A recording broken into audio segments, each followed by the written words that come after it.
Bismillahirrahmanirrahim. Assalamualaikum warahmatullahi wabarakatuh. Selamat malam teman-teman. Sini saya akan menjelaskan mata pelajaran bahasa Arab untuk kelas 9, yaitu pada bab yang membahas tentang la dan juga lam nahiyah. Coba kita langsung saja ke pembahasan. Yang pertama kita mulai dari beberapa contoh. Ada di sini. Yang pertama adalah tajlis alal ardi. La tajlis alal ardi yang artinya jangan duduk di lantai. Kemudian yang kedua ada la tatakallam fil fasli. La tatakallam fil fasli yang artinya jangan berbicara di kelas. Yang ketiga ada la yasrobanna ahadun minkum qa'iman. Yang artinya janganlah sekali-kali seorang di antara kalian minum sambil berdiri. Hadis riwayat Muslim nomor 2026. Dan yang terakhir ada wala ta'awanu 'alal ismi wal udwan. Yang artinya dan janganlah tolong menolong dalam berbuat dosa dan kejahatan. Quran surat Al-Maidah ayat 2. Nah, di sini ada amsilah-amsilah di sini menunjukkan penggunaan dari la nahiyah pada kata la tajlis, kemudian pada kata la tatakalam, ada juga pada kata la yasrobanna, dan yang terakhir pada kata la ta'awanu. Kita bisa lihat teman-teman ya. Kemudian lanjut ke lam nahiyah. Nah, ada beberapa contoh dari lam nahiyah. Yang pertama ada lam azhab ilal madrasah. Lam azhab ilal madrasah yang artinya aku tidak atau belum pergi ke sekolah. Kemudian ada lam nafhamid darsa. Lam nafhamid darsa yang artinya kami tidak atau belum memahami pelajaran. Yang ketiga ada lam yadrusu fil baiti. Lam yadrusu fil baiti yang arti dia laki-laki tidak belajar di rumah. Kemudian yang terakhir lam yalid walam yulad. Lam yalid walam yulad yang memiliki arti dan dia Allah tidak beranak dan juga tidak pula diperanakan. Quran surat Al-Ikhlas ayat 3. Nah, ini merupakan contoh penggunaan dari lam nafyah. Yang pertama ada lam azhab, kemudian ada lam nafham, kemudian yang ketiga ada lam yadrus, yang keempat ada lam yalid walam yulad. Oke, sekarang kita masuk ke pembahasan kaidahnya. Pertama, la nahiyah. Nah, la nahiyah ini adalah huruf la yang digunakan untuk melarang. Kita kasih warna kuning di sini sebagai penekanan bahwa la nahiyah ini kita digunakan untuk melarang seseorang dalam melakukan sesuatu perbuatan. Nah, dalam bahasa Indonesia juga biasa diterjemahkan ke dalam bahasa Indonesia yaitu jangan. Misalkan tadi ya, la tajlis ala ardi, maka artinya jangan duduk di lantai. Nah, la nahiyah ini memiliki arti jangan atau larangan untuk melakukan suatu pekerjaan. Nah, kita kembali ke kaidahnya. Nah, untuk kaidah dari penggunaan la nahiyah ini pertama ada huruf la tentunya ya, diawali dengan huruf la, kemudian ditambah dengan fi'lul mudhari. Nah, fi'lul mudhari. La ditambah dengan fi'il mudhari atau fi'il kata kerja. Fi'il mudhari itu kata kerja yang menandakan pekerjaan di masa sekarang. Nah, la ditambah dengan fi'il mudhari. Dengan catatan kita kasih di sini bahwa fi'il mudhari yang telah dimasuki la harus berharokat beri'rab majzum. Majzum itu artinya umumnya berharokat sukun. Contohnya ya, misalkan tadi awalnya ada tajlisu. Tajlisu yang artinya kamu duduk. Ketika kita masuki la nahiyah maka berubah menjadi la tajlis, disukunkan di akhirnya. La tajlis, jangan duduk. Kamu jangan duduk. Misalkan artinya seperti itu. Itu penggunaan dari la nahiyah. Nah, kemudian selanjutnya tadi la nahiyah itu menjelaskan untuk digunakan untuk melarang seseorang melakukan suatu pekerjaan atau perbuatan, atau bisa juga diterjemahkan dalam bahasa Indonesia dengan kata jangan. Nah, untuk lam nafiyah merupakan pengertiannya terlebih dahulu. Lam adalah huruf penafian atau penyangkalan yang digunakan untuk meniadakan perbuatan di masa lampau, di masa yang telah lalu. Artinya, dalam bahasa Indonesia bisa diterjemahkan sebagai tidak ataupun belum. Nah, sekarang ke rumusnya. Rumusnya untuk lam nafiyah ini yang pertama ada huruf lam tersebut.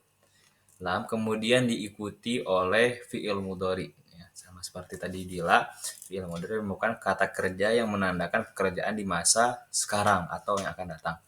Nah, dengan catatan juga sama seperti lam, sama seperti la tadi, dengan catatan fi'il mudhari tersebut harus berharokat majzum atau sukun umumnya. Oke, contohnya pertama ada anta tajlisu. Anta tajlisu artinya kamu sedang duduk. Kamu sedang anta tajlisu, kamu sedang duduk. Ketika kita masuki lam nafiyah ini, maka berubah dari anta tajlisu berubah menjadi lam tajlis. Lam tajlis, kamu yang memiliki arti kamu tidak duduk atau kamu belum duduk. Nah, ini tajlis. Lam tajlis. Nah, yang awalnya tajlisu berubah menjadi tajlis karena harus berharokat majzum, jadi disukunkan. Dari yang awalnya domah, huruf akhirannya berharokat domah, berubah menjadi sukun. Nah, ini untuk lam nafiyah. Jadi memiliki arti tidak ataupun belum. Kamu belum duduk ataupun kamu tidak duduk. Nah, itu ya. Nah, di sini ada beberapa patokan ketika kita merubah dari fi'il mudhari yang awalnya berbentuk seperti biasanya ketika ditambahi dengan la nahiyah dan juga ketika ditambah oleh lam nafiyah. Pertama ada yaktubu untuk harokat, untuk domir huwa fi'il mudhari'nya yaktubu. Nah, untuk ketika dimasuki oleh la nahiyah maka berubah jadi la yaktub. Nah, ketika dimasuki oleh lam nafiyah maka berubah menjadi